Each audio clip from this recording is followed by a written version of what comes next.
5ই August ছাত্র আন্দোলনে আওয়ামী লীগ সরকারের পতনের পর বিজয় মিছিল থেকে ফিরে মৃত্যু হয় ভ্যান চালক শিহাবের। 2টি কন্যা সন্তান ও বৃদ্ধ শ্বশুর শাশুড়ি নিয়ে মানবেতর জীবনযাপন করছে স্ত্রী ময়না।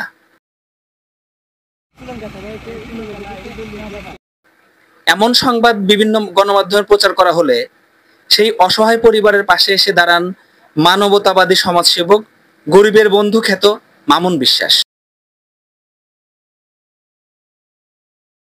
সোমবার দুপুরে ৮৮,৫০০ টাকার 2 মাসের নিত্য প্রয়োজনীয় খাবার সামগ্রী, নগদ টাকা, নতুন পোশাক ও একটি বকনা গরু ক্রয় করে পরিবারটির হাতে তুলে দেয়া হয়।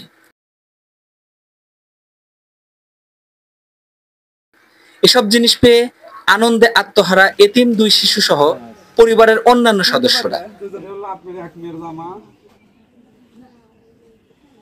শাশুড়ির কাপড় আর এই পাঞ্জাবি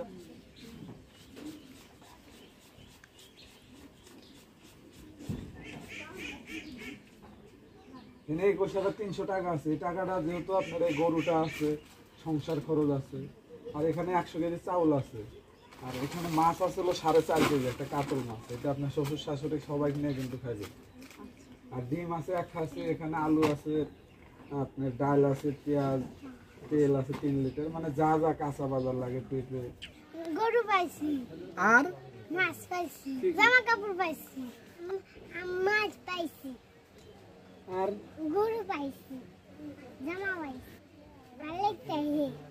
ভালো লাগছে, আমি গরু পাইছি, মেয়েরা কাপড় চোপড় পাইছে, মাছ পাইছি, ডিম পাইছি, চাউল পাইছি, আমি অনেক কিছু পাইছি। আমি এর কাছে অনেক কৃতজ্ঞ, আমি অনেক কিছু পাইছি। দেশ এবং প্রবাসের সহায়তায় তাদেরকে এমন সহযোগিতা করছেন বলে জানান মামুন বিশ্বাস। বেশ কয়েকদিন আগে গণমাধ্যমে একটা নিউজ প্রচার হয় নিহত শিহাবুদ্দিনকে নিয়ে। তার 2টা বাচ্চা রেখে দুনিয়া থেকে চলে যায়।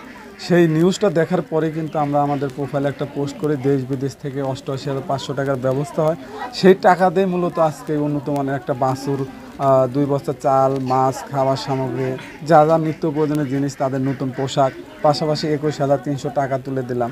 তো আসলে স্বামী হারানো কষ্ট সারা জীবন এই বিধবা মা বয়ে বেড়াবে, এবং বাচ্চা 2টা তার বাবার কষ্ট কিন্তু সারা জীবন বয়ে বেড়াতে হবে। তারপরে আমরা আমাদের জায়গা থেকে চেষ্টা করেছি যে তারা যেন একটু ভালো থাকতে পারে, যার জন্য কিন্তু আজকে সব কিছু তুলে দিলাম। এখানে আমরা জাস্ট স্বেচ্ছাশ্রম দিয়েছি, আসলে মূল কৃতিত্ব যে ভাই বোন টাকা পাঠিয়েছে তাদের। তো আমরা চাই আমাদের পাশাপাশি সরকার যদি এই বাচ্চা 2টার দায়িত্ব নেয়, ভালো লেখাপড়া করাতে পারে, তাহলে কিন্তু তাদের ভবিষ্যতে একটু হলে আলোর মুখ দেখবে।